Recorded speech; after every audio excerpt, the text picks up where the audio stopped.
Hello and welcome to the Eeriewom Horror Music Podcast. The podcast that explores the fearworms of music from movies and video games. Here at Eeriewom, we explore the dark, twisted and fascinating world of horror music. The kind of music that isn't just a background score, but a character in itself. The kind that seeps into your subconscious, lingers in your dreams, and makes you question every creak and shadow in your room. We'll uncover the stories behind the compositions and the composers who brought them to life. I'm your host, Ryan Leo Williams, and today we're wafting the layers of fog that shroud the eerie town of Silent Hill. We'll be delving deep down into the music that made this video game series unforgettable and the real-life ghost town that inspired its haunted streets.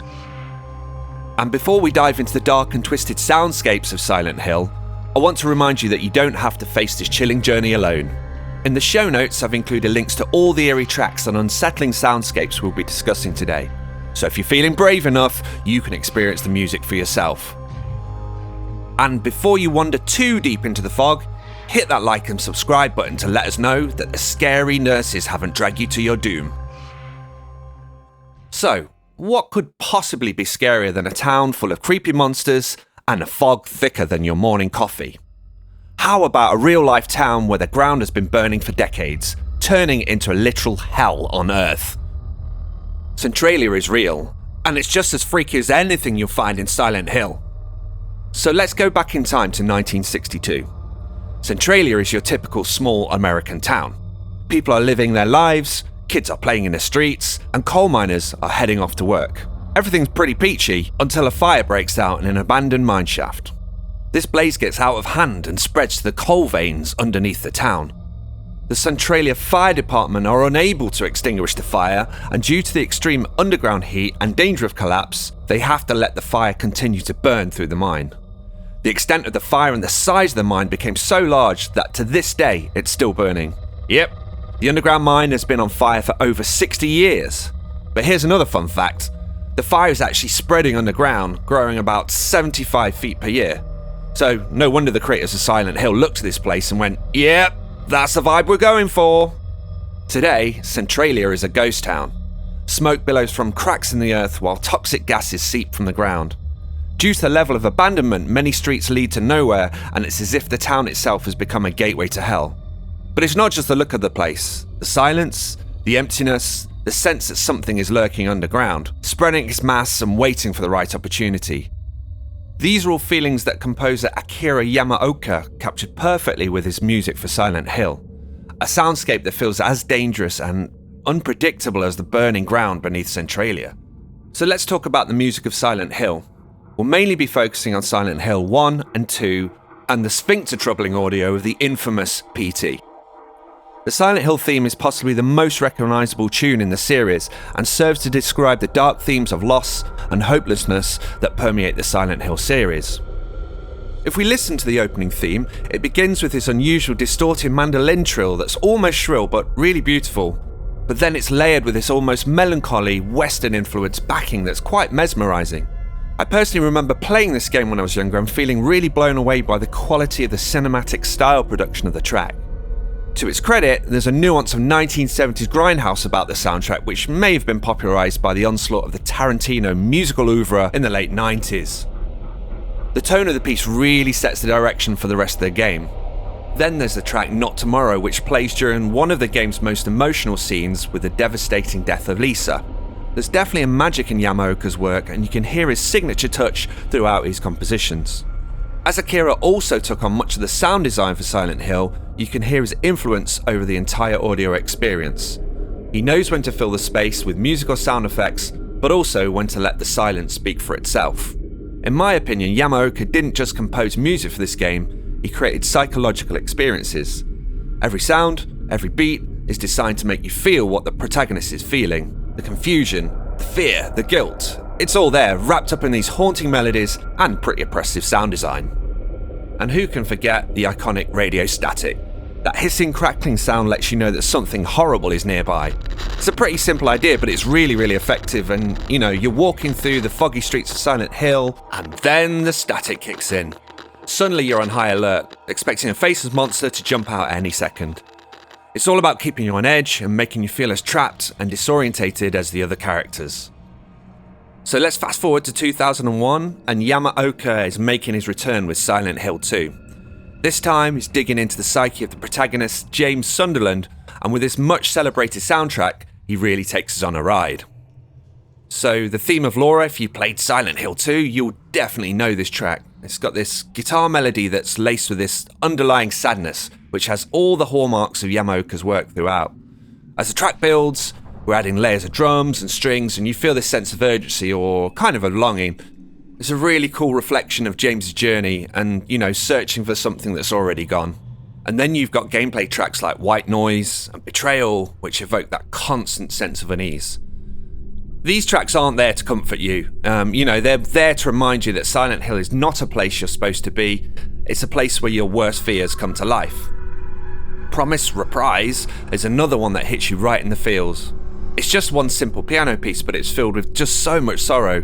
It's like the music is mourning for James, for Mary, for everyone who's ever been trapped in this town of nightmares. It's beautiful, and it's totally heartbreaking.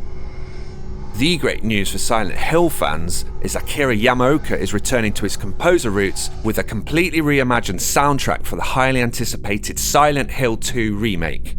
This time around, Yamaoka isn't just revisiting his old work, he's transforming it. So Konami has confirmed that he's crafting brand new compositions and reworking iconic tracks to match the updated visuals and gameplay mechanics of the remake. His aim is to preserve the haunting, emotional essence of the original, while introducing fresh, contemporary elements that will resonate with both longtime fans and newcomers. With the remake, he's pushing these elements even further, using his evolved music style to enhance the game's unsettling and immersive experience. The updated soundtrack promises to deliver a more nuanced auditory experience, one that will pull players deeper into the foggy, nightmarish world of Silent Hill and make James Sunderland's journey feel more harrowing and personal than ever before.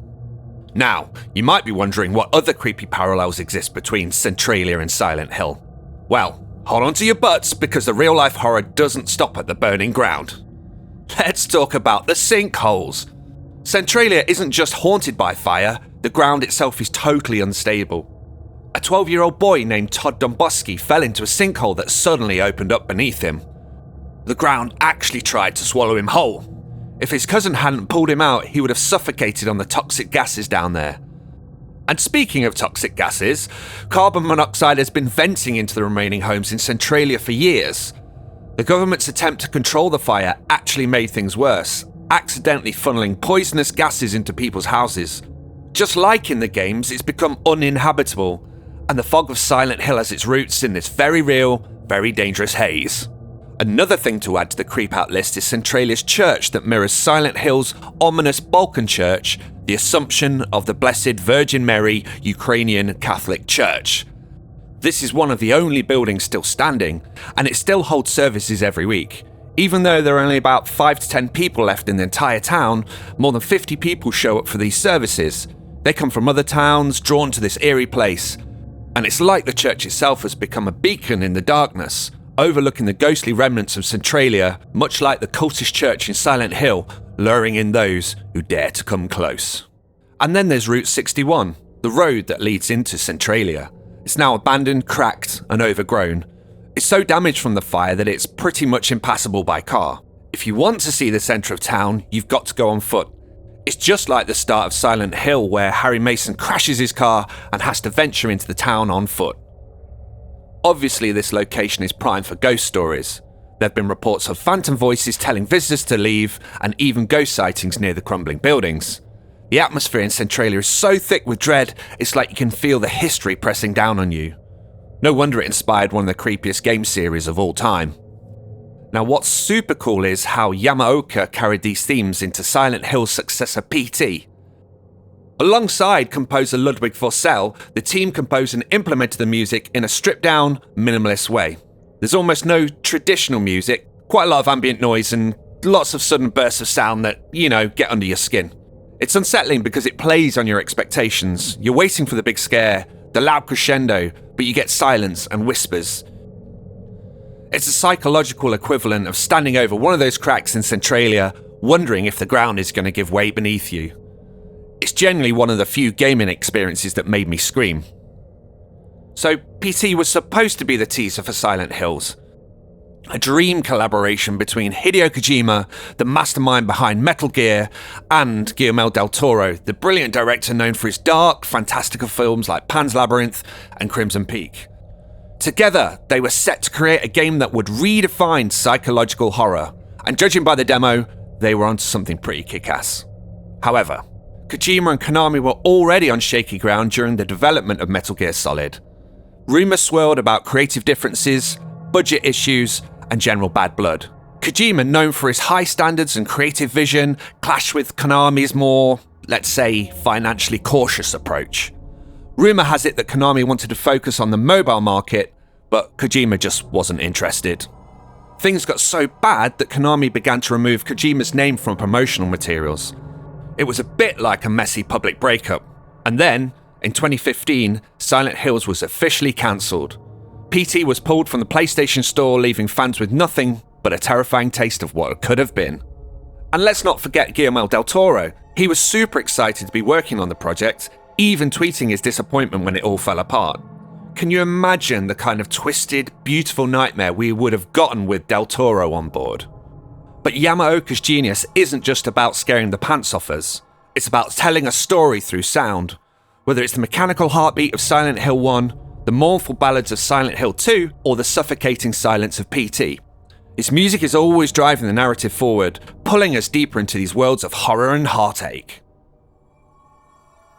So what makes the music of Silent Hill so unforgettable? And why does the story of Centralia haunt us even now? I think it's because both tap into something primal. Something that goes beyond jump scares and creepy visuals.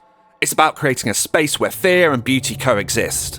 A place where you're drawn in by the eerie calm, only to find yourself trapped in a nightmare. Well, that's all the time we have for today's episode of the Eeriewom Horror Music Podcast. I hope you enjoyed this deep dive into the haunting melodies of Silent Hill and the real-life horror story of Centralia.